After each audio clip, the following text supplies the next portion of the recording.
This podcast will discuss sensitive topics surrounding ethnicity, sexuality, and profane and blasphemous statements. The content we are creating is intended for educational purpose with no intention of causing offence. We are creating this content in a light-hearted manner as to further educate ourselves and the audience. Audience discretion is advised. Which one of these words do you find the most offensive? Maybe what if I was to call you a perhaps munch, or maybe even See you next Tuesday, a podcast series that takes you on a journey through the profane and blasphemous language we share and the public perception that follows with it. Episode 4, Orienteering Through Sexual Orientations. Hello and welcome to episode 4 of See You Next Tuesday. My name is Isaac. My name is Dylan. And as you can tell by a very creative colour scheme, we are talking about the rainbow community today, specifically slurs on the BSA's list of offensive language in broadcasting that refer directly to people who are part of the LGBTQIA+ community. But don't worry, you're not just going to be listening to two straight white males talk about these issues across the entire podcast. We've reached out to an array of experts that can speak to the words in this particular episode. We're going to be touching base with Stacy Wood of the BSA, who can speak to the studies that they have conducted on these particular words. We'll also be speaking to Lana Searle from the More FM Breakfast Club. And we're going to be touching base with Liam Donnelly, who is the host of the RDU Burnt Breakfast and also the program coordinator for the entire station. But first, let's look at some stats. Across this episode, we're going to be looking at 4 words in particular that relate to sexual orientation that are on the BSA's list. We're going to be looking at the word dyke, we're going to be looking at the word tranny, we're going to be looking at homo, and the F slur. And if you want to follow along the list at home, we'll include a link in the description below. The first word that we'll be looking at is the word dyke. Dyke is currently tied at number 15 on the BSA's list of offensive language in broadcasting. And as of 2021, which is its first time on the list, 43% of people find it unacceptable in all scenarios. The demographic that finds it the most unacceptable is the 18 to 24-year-olds, with 65% of them finding it unacceptable in any circumstance, and the lowest demographic being a mixture of the 35 to 44-year-olds and the 45 to 54-year-olds, with just 50% of them finding it unacceptable in all scenarios.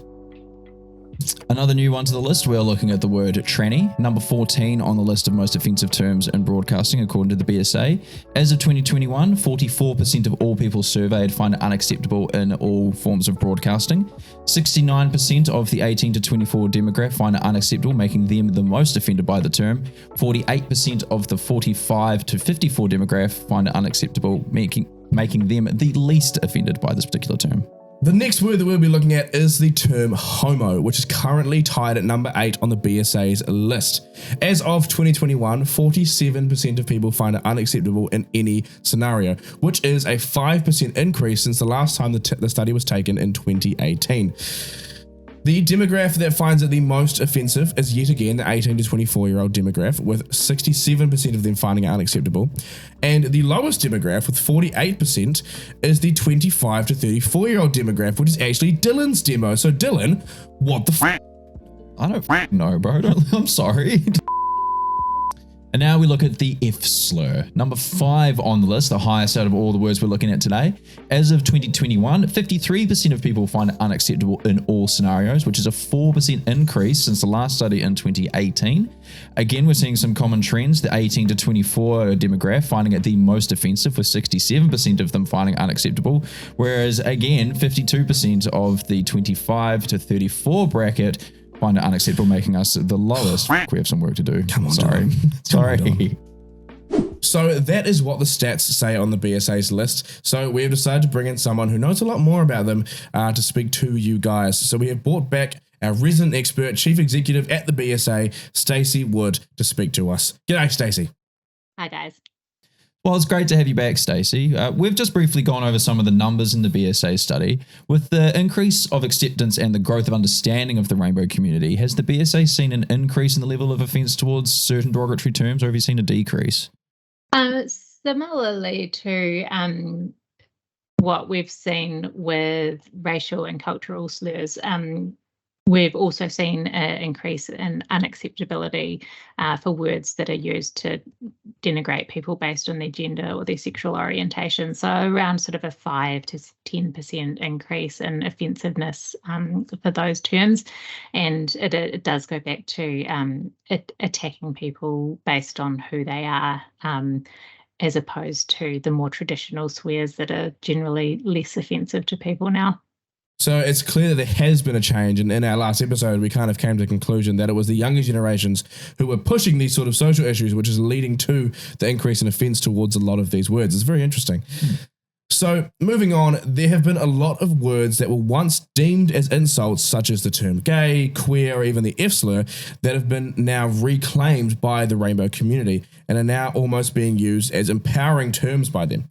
However, they are still placed quite highly on the list of offensive words. So do you think that the people who are offended by these words are people that are part of the rainbow community, or are people who are from the outside looking in and still deem them to be offensive?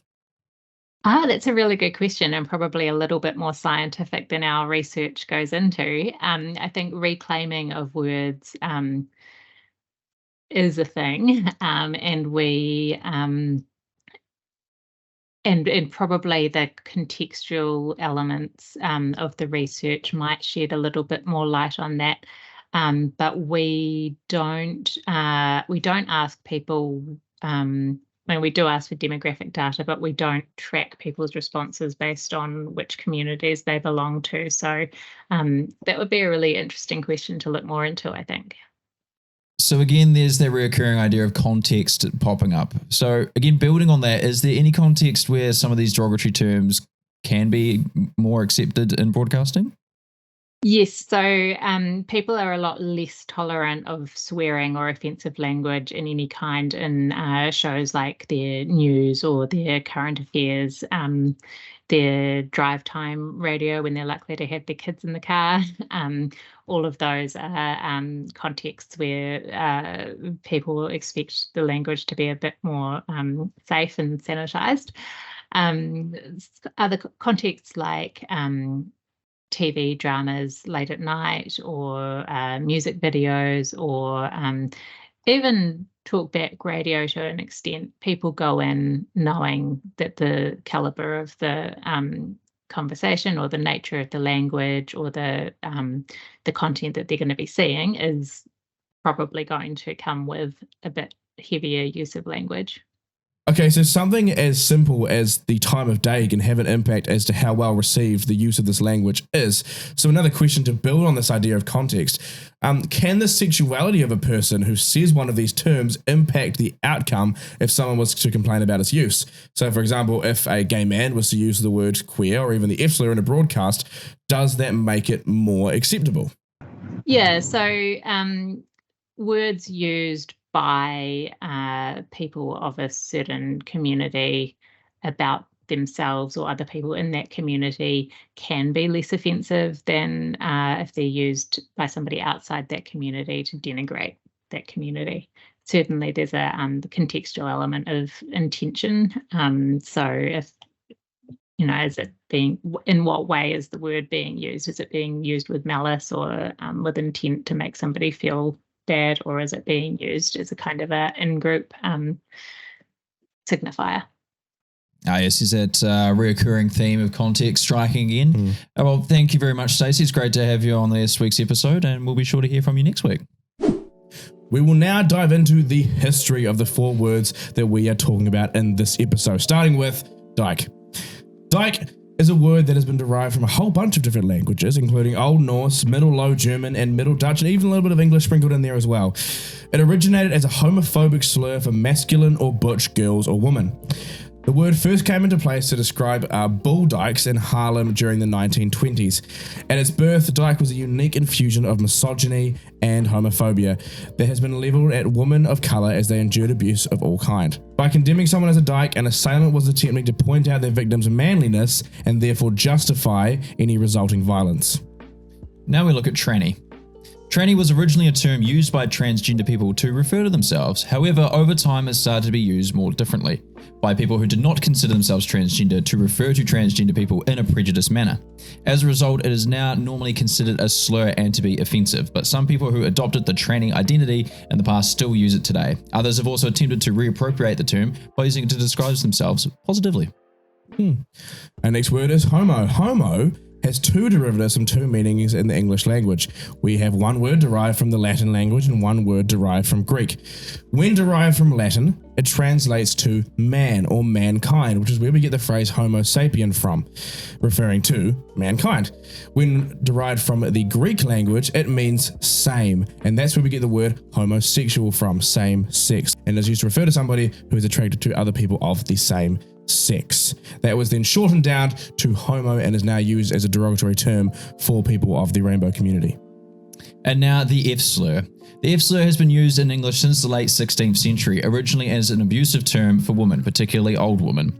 The application of the term to old women is possibly a shortening of the term F slur gatherer, applied in the 19th century to people, especially older widows, who made a living by gathering and selling firewood.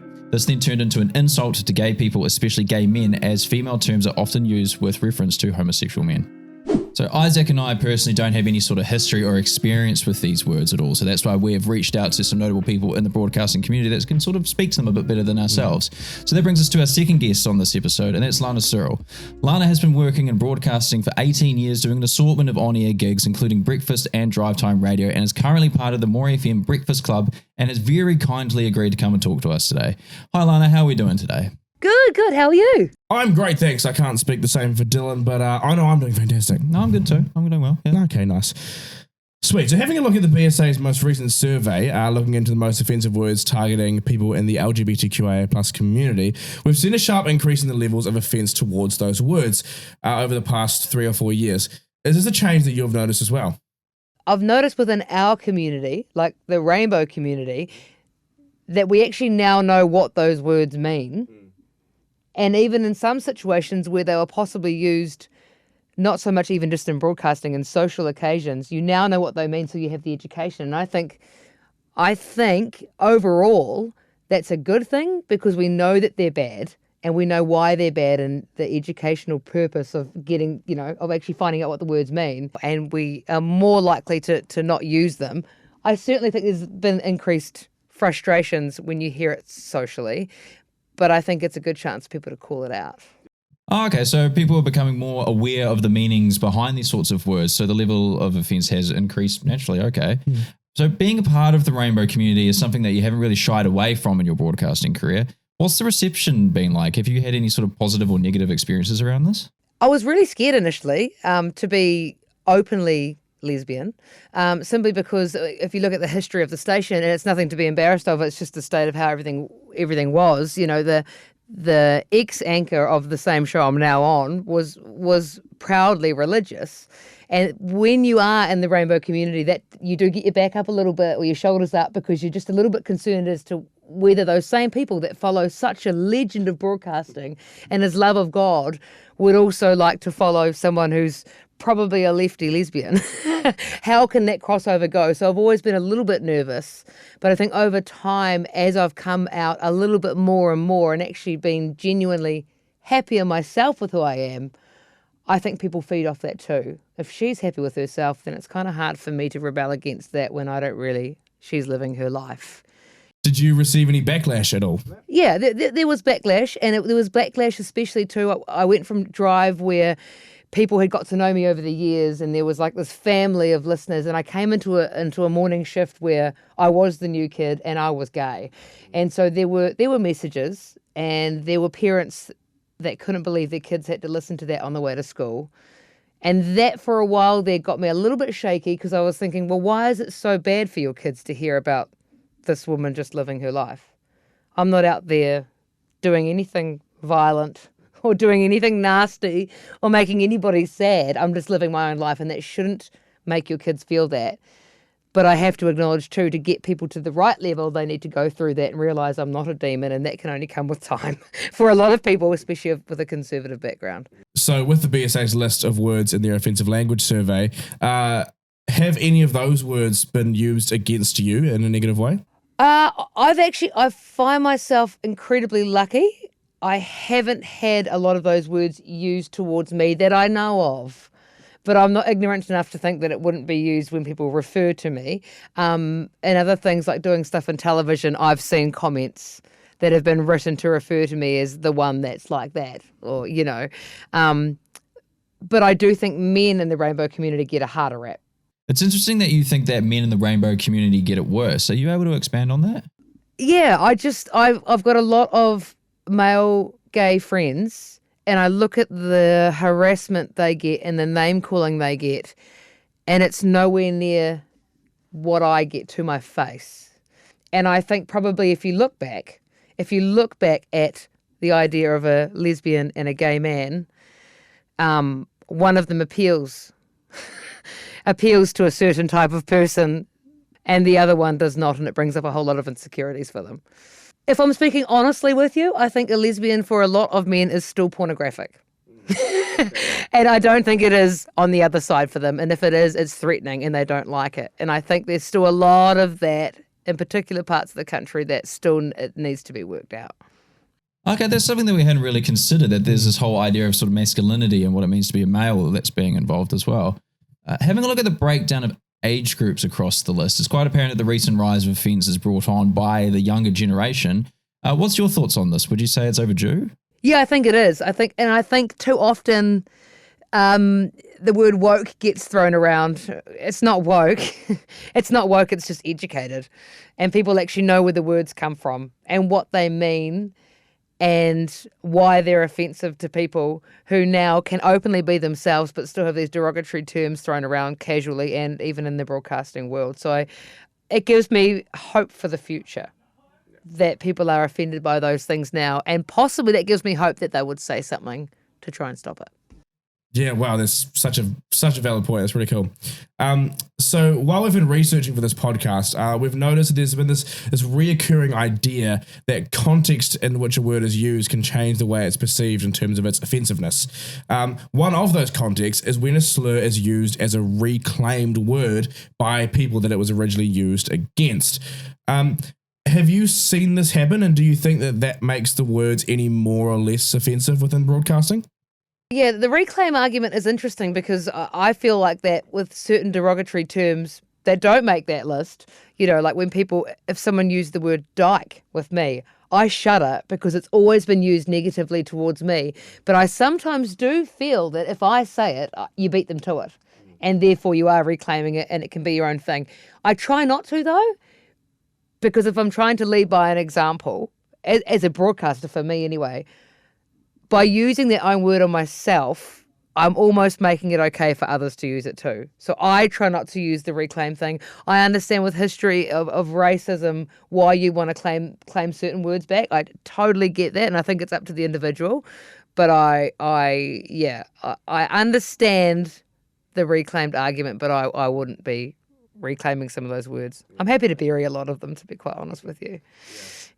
So you're saying that no matter how you use the word, it still has that power, it still has that history. Yeah, I think, yeah. So the best way to deal with it is to just not use it and so that power gets taken away. Yeah, I just think, yeah, absolutely. I think by you using it for your own, by you using the word and reclaiming it, it's continuing the cycle of the word being around. And I don't think they need to be. Get rid of the word. Well, thank you so much for your time there, Lana. Before we sort of finish up the interview, is there anything else that you'd like to say or add? I think there's a lot of words that are probably not on that list that a lot of people don't even know are offensive yet. And they're the interesting ones. I'm willing to look at my own. I think we need a whole lot of people who are willing to look at the own language that they use and willing to really look at it and say, why do I call that that? And where does that come from? You know, we're seeing bands around the world change names, and we're only finding out that they were racist terms when we find out what the new name is. So I think if we're all willing to look into the language that we're using, just because we always have, then I think looking forward, it's going to be a better place for everybody. Well, thank you so much for joining us, Lana. We're really appreciative of everything that you've had to say. You're welcome. Thanks for doing the podcast. Now, Dylan, it's time for our favourite part of the episode. We are delving into some case studies from the BSA. Love it. Case closed with the BSA. All right, Dylan, I have a case study here for you referring to the F slur, okay? So the worst one on our list. This one was Simpson versus the Radio Network, and it was from 2012. Okay. So not too long ago. Somewhat recent, yeah, okay. But somewhat, yeah, in the last kind of 12 years-ish. So during overnight talkbacks, so quite late, broadcast on News Talk ZB on the 6th of June 2012, the host and callers discussed the issue of gay marriage, a hot topic at the time. The host spoke to a caller, David from Queenstown, as he's mentioned here, whom he described as incredibly rude before terminating the call. The host then read out, get this, a fax from the caller. A fax from 2012. So not a text, a fax. Okay, that really speaks to News Talk ZB's demographic, doesn't it? I love that. Okay. The fax stated this. This is a quote from the fax from David from Queenstown. Okay. To call everyone who is against gay marriage homophobic is like calling everyone who is gay an F-A-G-G-O-T. The host spelt out the word. They didn't read it out. They didn't say the F slur. The host spelt out the word. Okay. You have insulted and discriminated against the Christian faith by calling everyone homophobic. I hope you apologize for calling everyone homophobic. That's what the fax said. Okay. Interesting. The complainant, Simpson, made a formal complaint to the radio network, which was the broadcaster, alleging that the broadcast was unfair as the host had no problem with using the word homophobic to describe some Christians, but wouldn't say the F slur in context to describe gay people, and this apparently showed his bias and discriminatory manner. Okay. So just to get me on the same page, the guy put in a complaint because the radio host wouldn't say the F slur? Yes, because in his opinion, in the complainant's opinion, he was saying that if you're okay with calling Christians homophobes, you should also then, in the context of this conversation, be okay with calling gay people the F slur, because in his opinion, calling a Christian a homophobe is just as offensive as calling a gay person the F slur.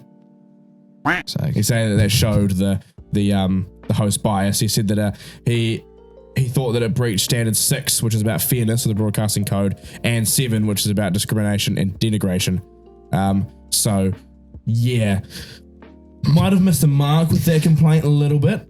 So the radio network declined to uphold this, believe it or not. And so the complaint was then taken to the BSA, and they came out with this statement. In our view, the host used the word homophobic, but only spelt the F slur, could not be considered to have blackened the reputation of Christians as a group or to have encouraged the different treatment of them. The host comments did not carry any invective or approach the threshold necessary for encouraging the denigration of or discrimination against any section of the community, including on the grounds of religious belief. So the BSA, thankfully, did not uphold this complaint from Mr. Simpson. That's good.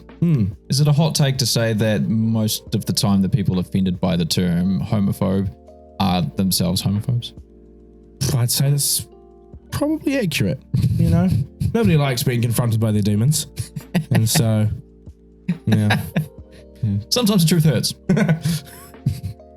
Anyway, Dylan, I have heard you've got another one for me as well. Well, you're right, Isaac. I do have a piece here. This one here, Botoa and the Radio Network. Again, these guys popping up a lot. Yeah, well, normally it is against News Talk ZB, but in this case, it's actually against Radio Holdaki. Oh. So during a segment called Thomas the Tanked Engine, you heard that correctly, broadcast on Radio Holdaki's breakfast show on the 29th of October 2007. So again, still somewhat recent, I guess. The word F slur was used by the character Thomas. Thomas did the F slur. Thomas did the F slur. What? So yeah, the following exchange took place between characters Thomas and Percy. Isaac, I have sent you a copy of the script. Will you do the honours of playing the role of Percy for me? Okay. I'm going to do my best to do my Thomas the Tank Engine impression. I don't know what Percy sounds like, so I'll be me. All right. Look, Percy, there are two... Don't laugh. That's accurate. It's accurate. Sorry. Look, Percy, there are two members of King. Queen. F slur. No, Thomas. Oh, never mind. And insane. Okay, so that's the segment. So naturally, there was a complaint. Who would have thought? So Mr. Botor made a formal complaint to the radio network, who was the broadcaster, alleging that the character's use of the word F-slur was in breach of social responsibility standards. Mr. Botor stated that during the item, homophobic remarks were made about Queen's former singer Freddie Mercury and the band itself, which he found offensive. That's funny because like the way he's framed it is that the reason why he's offended is because Radio Hodaki made fun of Queen. They made fun of Freddie Mercury, not the fact that they just used the slur. Yeah, so it wasn't the word itself, it was the fact that it was directed at like I like Freddie Mercury as much as the next guy. Or maybe not every guy, but but surely the complaint could have been a bit more broad than that. You'd think so. So TRN stated that Radio Holdaki's breakfast show was an irreverent freewheeling program featuring two comedians, and explained that Thomas the Tanked Engine was a daily segment and a humorous piece on current issues. I can't really see what that's got to do on current issues, but that's fine. So the broadcaster said in the segment complained of, a number of puns and alliterations were used. At one point, the word F-slur was dropped in. Just casually dropped in. It argued that the piece was satirical and was not intended to be taken seriously. Well, you'd hope not. Yeah. TRN declined to uphold the complaint and that the segment had breached the social responsibility standard. And funnily enough, it was taken to the BSA, and the BSA actually echoed the same statements. It was never actually upheld. So it wasn't upheld? It was never upheld. Wow. Okay, interesting.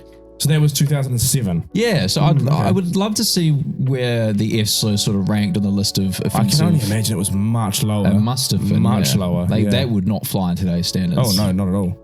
Interesting that it wasn't upheld at all. Yeah, curious, hey? Yeah. And now we broaden the scope even further with our third guest of the episode, Mr. Liam Donnelly. Liam studied journalism at the University of Canterbury, moved on to print media, and is now the host of the Burnt Breakfast on RDU and also the station programmer. So, Liam, it's delightful to have you on the podcast today. Thank you for asking me to do this. It is a delight to talk about anything ever, so thanks so much. No, thank you, Liam. Thank you very much for joining us. So we'll dive straight into it. We've talked a lot about in this episode about the change in offence around words referring to the rainbow community. We'll branch away from that. And something we want to ask you is there anything broadcasters can do to help educate society and educate New Zealand about these words? Yeah, I think so. I think the origins of words and actually understanding where words come from often is a very powerful tool. Simply because, like, the origin of a lot of words is, one, very different to how it's used now. Or, I don't know, knowing that origin takes away the weight of it, I guess.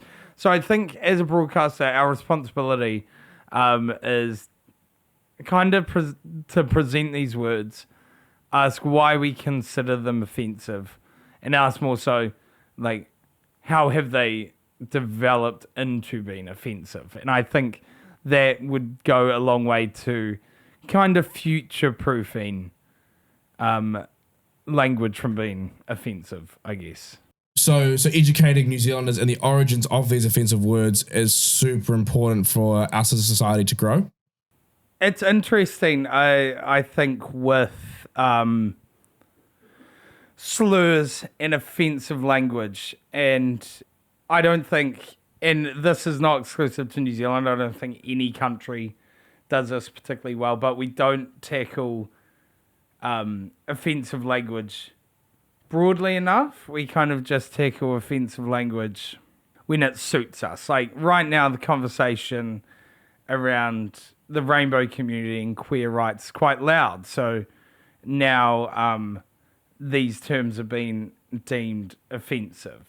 But over time, that'll kind of be put to a side for a new issue with new terms that are offensive. And I don't have the answer to it, but we've got to bring this out of a trend style movement where things only progress one trend at a time. Okay, so that's a great point. Our research has actually shown us the rise of offence in regards to this language has mainly been brought on by the younger generation due to their sort of tendencies to tackle social issues. So this idea that the broadcasting industry taking on offensive language based on the current social trends might stem from that. Yeah. It's a very interesting thing to think about. So when we were talking to Stacy from the BSA, she mentioned that there is an increase of communities reclaiming these sorts of words. Have you been seeing this happening? Yeah, I've seen that, I think, across the board. And I can really only speak for myself and for my community, but absolutely there is an effort there, I think, of reclaiming that word. And I think in a lot of ways, people have discovered the power of reclamation, basically. So I'd absolutely speak to that and say words that are offensive or have previously been deemed offensive are now used by the people it was intended to hurt a lot more. When we spoke to Lana from More FM's Breakfast Club, she said rather than reclaim the words, she would rather them just die. So what's your thoughts on this? I think that is a really interesting perspective, though, and she's not entirely wrong. What I would just say to that is, I think hoping a word dies and isn't used, in an ultimate world would love that, but unfortunately in the world we live in, technology, internet, blah, blah, blah, I don't think words do die as easily, and the kind of power a word has is more powerful. So I think a 21st century response to that is reclaiming that word, whereas once upon a time you might have let it die. Also, when we were talking to Lana, she was of the opinion that females within the rainbow community who identified as lesbian had a much easier time than males who were gay. Would you agree with this statement? Yeah, it's interesting. I 100% agree with that, and I can't entirely articulate why. But I think this is probably an overgeneralization, but I think when women are attracted to a woman, there's no kind of question around masculinity and what's manly, what isn't. And I think, whilst there are other factors that kind of oppose queerness, I think masculinity is kind of one of those big ones that still is like clashing with the idea of queerness quite a lot. So when two men are like attracted to each other, there's still that more so a question of where is your masculinity or why aren't you masculine? And I do think there is an element there where queer men struggle probably a bit. Have you had any experience with some of the words on the BSA's list? Like, is there any stories that you wouldn't mind sharing with us? Yeah, oh, sure. I mean, this is funny. I guess you could concentrate the amount of times, say, for example, I have been the slur faggot, like the amount of times that I've experienced people calling me that could all primarily be concentrated to about 3 streets over where like the nightclubs in town are, basically. And it's very much just Saturday night, Friday night, a busy night. I may be presenting or dressing a lot differently to some of the men out there. And yeah, they just yell it at you. If you're having any conversation with these people one-on-one, it's never said to you, ironically. It's when they can't be confronted. Yeah, it certainly is ironic that those terms never come up in face-to-face conversations, and I'm sure that the Christchurch nightlife can lead to some of those derogatory terms being thrown around like it's nothing, can't it? Unfortunately. So to finish off, according to the NZ census, the amount of Kiwis identifying as part of the rainbow community is increasing. Do you think that this is a factor in the increase of Kiwis finding these terms offensive? Yeah, absolutely. Totally, because I guess you have one new queer person, right? With that new queer person comes a mother and a father of that queer person, maybe siblings of that queer person, best friends of that queer person. So the net for people who might consider that offensive due to their personal ties to someone of that community or are a member of that community themselves, yes, I do think would definitely, I think, plays a part in the amount of people now finding them offensive, yes.